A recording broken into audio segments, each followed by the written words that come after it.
Drug mafia Prasenjit Rai was arrested by the police on Sunday under the NDPS Act. Police started investigating over this incident. According to the incident, it was known that an FIR was written in the name of drug mafia Prasenjit Rai under the NDPS Act. Assam Police, in collaboration with Tripura Police, arrested drug mafia Prasenjit Rai on Sunday. গতকাল রাতে বাজেরি ছড়া PS থেকে investigating officer আসেন আমাদের এখানে হেল্পের জন্য। তাদের পিএসএ একটা কেস রেজিস্টার হয়, যার কেস নাম্বার 211/2024 এনডিপিএস মামলায় কেসটা রেজিস্টার হয়েছে।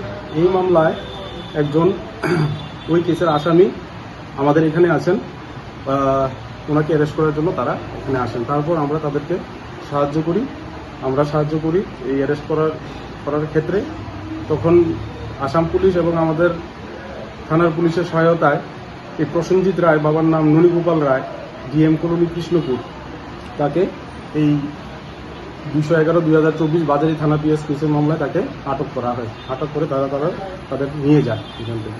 Reporter Behirame from Telemura, Chinikhorang.